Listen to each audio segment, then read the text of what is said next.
नमस्कार। JCERT के DG school में आप सभी का स्वागत है।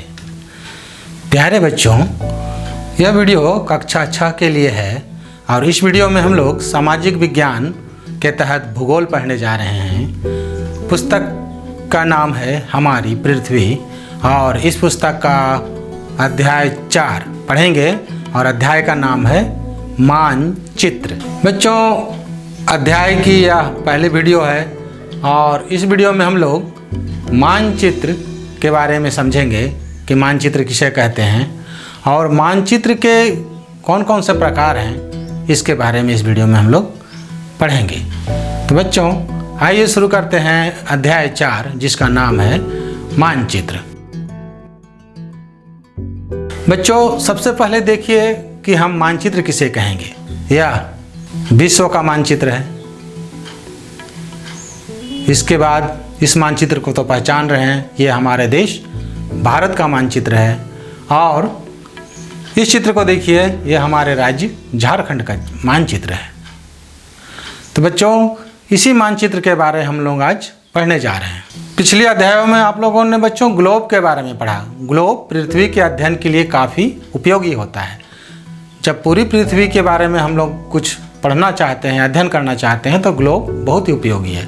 लेकिन जब हम पृथ्वी के किसी विशेष भाग, किसी हिस्सा, किसी देश, किसी क्षेत्र, जैसे कोई देश, राज्य, जिला, गांव तथा शहर का अध्ययन करना चाहते हैं, तो ग्लोब उतना उपयोगी साबित नहीं होता है।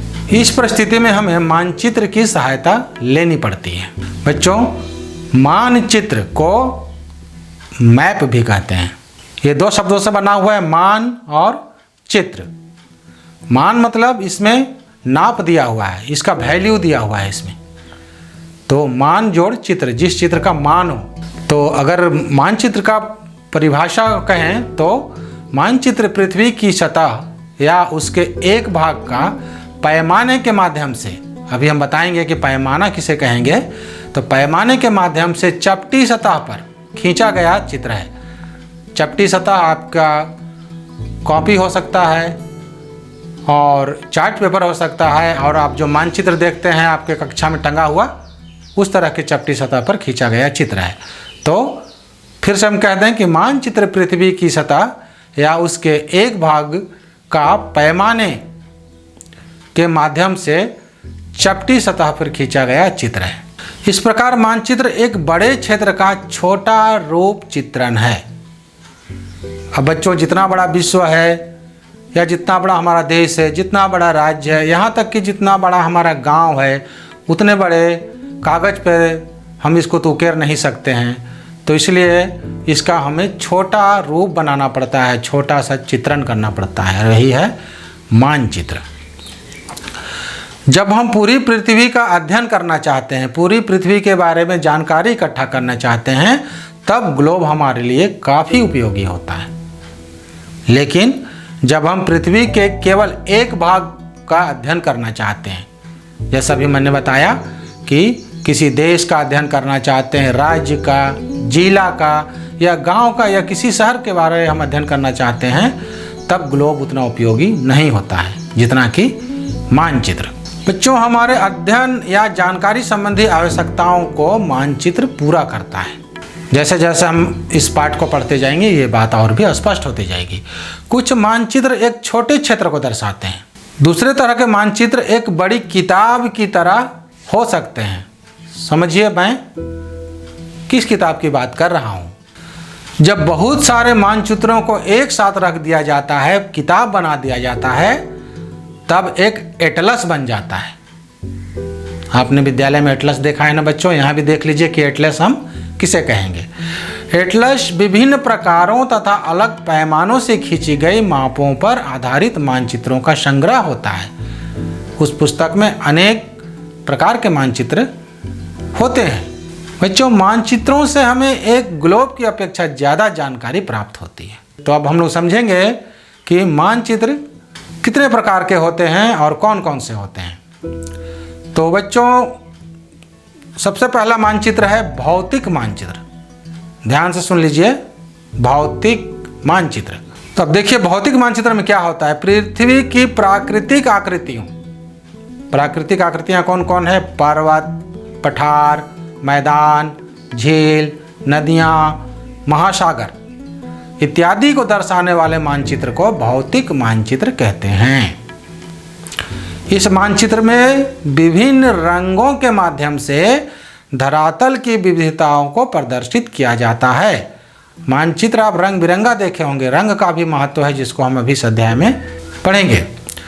तो देखिए कौन कौन सा रंग होता है, कुछ संक्षेप में यहाँ दिया गया है। जैसे जल या पानी या महासागर को नीले रंग से दर्शाया जाता है, मैदानों को हरे रंग से दर्शाया जाता है, पठार को पीला रंग से दर्शाया जाता है। जैसे हम लोग पठारी भाग में रहते हैं, छोटा नागपुर के पठार में रहते हैं, तो वो पीला रंग से दर्शाया जाता है।